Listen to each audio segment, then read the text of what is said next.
Monseigneur, His Eminence Cardinal Piaggi.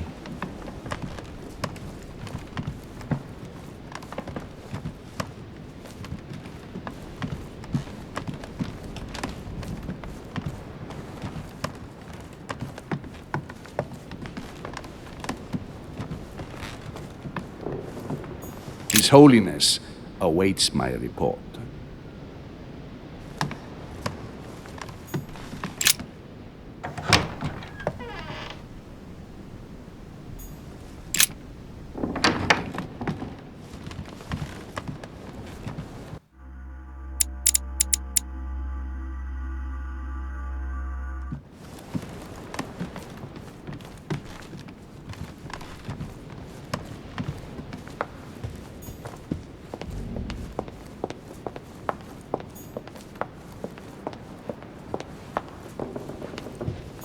Louis, busy as always, I see. How lucky you are. I must admit I'm trying to kill the boredom myself. I get the impression we're all in the same boat. And here I was thinking you might have some juicy gossip.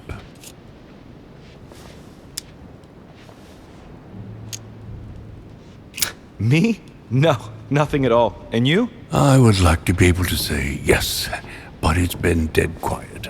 The only one with anything to say is Duke Manuel. But with that accent of his, I don't understand a word he says. It's exasperating. Right. I've wasted enough time. I'll keep our conversation to myself, Mr. President. Anyway, I must be going now. See you later, Louis. Please don't hold it against me, but I would like to be alone for a while.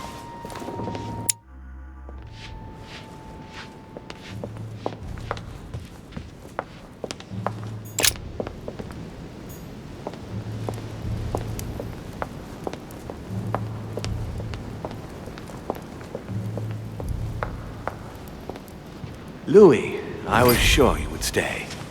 I'm proud of you. You have made the right choice. It took great maturity to forgive your sister as you did. She brought me up. I realized I owed her a lot. We all make mistakes, as Sarah well knows. Why didn't you tell me the truth about her? I thought that might be too many truths to absorb at one time. I intended to tell you afterwards. You were in a hurry, so I made a decision. You've been able to understand and choose for yourself. How do you feel? Hard to say. Worried. I wonder where it's all going to end. What could be more normal? It may have been a bit brutal, but you've just grown up in a very short space of time. From now on, you can influence your own future. I will guide you. We've all the time we need. You're not the first to make me that offer. What do you mean by that? Your brother, Sir Gregory. Gregory. Why am I not even surprised? What did he say?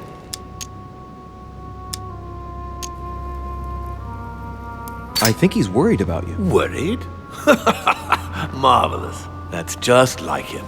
You know, in a family like ours, we all have a role to play. And his is to worry about everyone else. Let me reassure you, there's no reason for him to worry about me. And what's your role in this family? Mine? Oh, I think they probably feel I'm the eternal naysayer, I suppose. I think one mustn't be afraid of change, and that it is healthy to challenge oneself at regular intervals. I don't impose anything on anyone.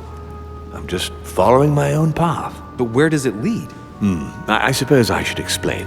For centuries now, demons have emerged in and around great leaders all over the world. But like true tyrants, they have governed with an iron fist in a studded glove. That's the impression I get. But you see, people's discontent is increasing, and they are too high up to hear it. They take themselves for gods. Sooner or later, the people will turn against us, just as they have in the past. Each time it's happened, many of us have died. We must master the humans, yes, but gently. And the best way of doing that is by allowing them a free choice, Louis. So that's your project. Of course, not entirely, no. It is easier to keep control over people who slumber than people who are oppressed. A man with nothing to lose is a dangerous man. Whereas if you give him a roof, food, and entertainment, he will do whatever you want. The best way of getting them to achieve something is to make them think it was their idea. For that, they have to feel as if they are free. Hang on. What do you mean? Look at the United States. From the start, I introduced an idea that will change everything. The idea that everything is possible. Everyone can become someone. Is there anything more beautiful? You mean it's not true? Man can move mountains when he believes it is in his own interest. And what nobler cause is there than his own freedom?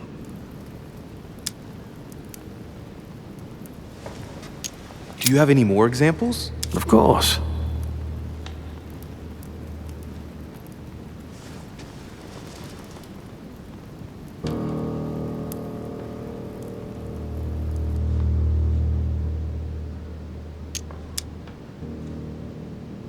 And what would you propose for women? They must be given the right to work and to vote. Look, at the moment they don't work.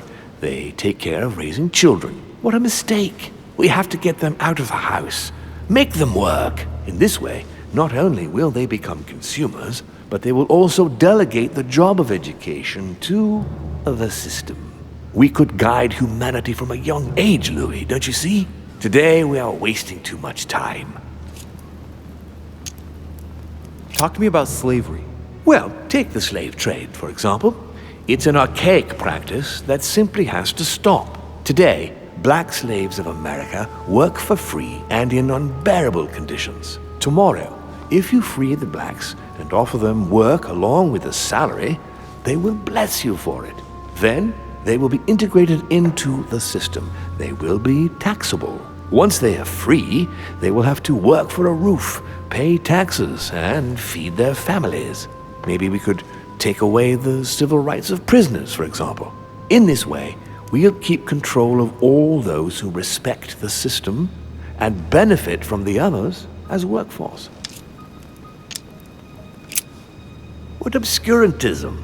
By harping on this concept of good and evil, guilt and redemption, look where men are now, locked up in beliefs that should no longer exist. It's time for men to rediscover themselves and to take control of their lives as they really are, without any moral judgment.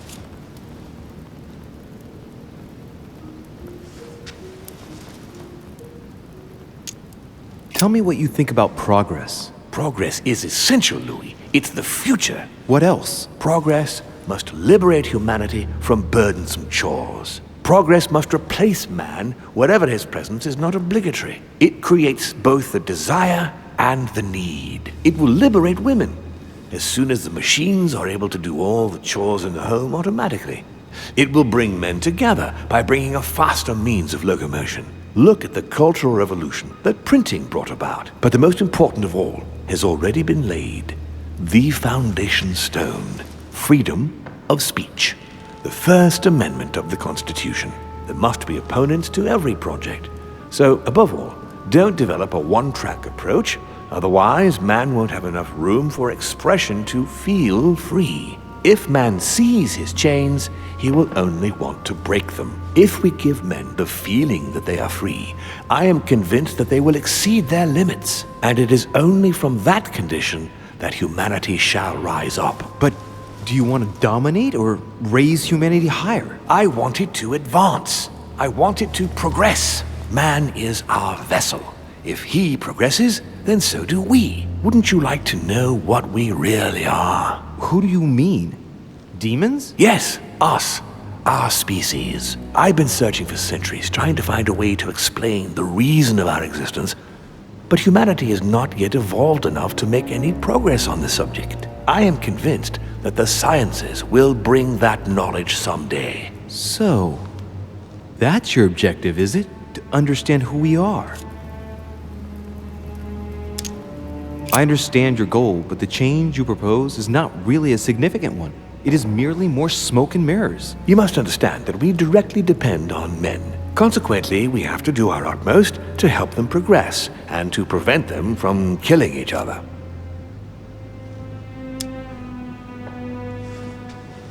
And you think that's been a success? Humanity? It's almost always at war. And it's been this way forever. Look, I'm not saying that the task is easy. We've all had failures. And at times, we have even suffered from conflicts on our own side. I'm doing my best to improve the situation. Our family clings to its privileges and to the past. And that's how they are putting us in danger. The time has come for change. Now that you know your true nature, there are still a few things I need to teach you. What do you mean exactly? A new skill, and not the least, Louis. It's about taking control of a person. How do you do it? It's an animal resonance. How it works is still a bit unclear even to us. Like a wave or a sound? That seems the most likely, yes. In my opinion, demons are capable of tuning their psychic frequency to that of others. That is why, for example, I tend to surround myself with deaf and dumb servants. The servants dressed in black. I infiltrated them. I opened a channel between them and me, and then I deprived them of speech and hearing. This way, no other demon can turn them against me. I don't see how I could do that. I shall help you the first time. Okay, let's not waste any more time. I deduce that you're impatient to master what's in store for you. That is good. I thought I'd mix business with pleasure for this first time. What do you mean by that? The conference will come to a close shortly, as you know. Not that I'm fed up with archaic diplomacy, but it's time to ensure the success of this project. To make this happen, I would like Piaggi to inform the Pope he has changed sides. You're going to use your powers to alter the votes? The real game is about to begin, Louis. Up till now, the guests have been sizing each other up.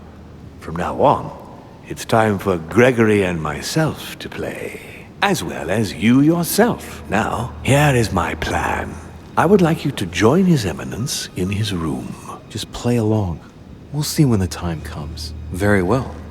And then? You're going to have to trust me. What we're going to do is painless for the human you are going to invade. Invade? Yes, you're going to enter his mind and take control. You're going to influence his actions and his psyche.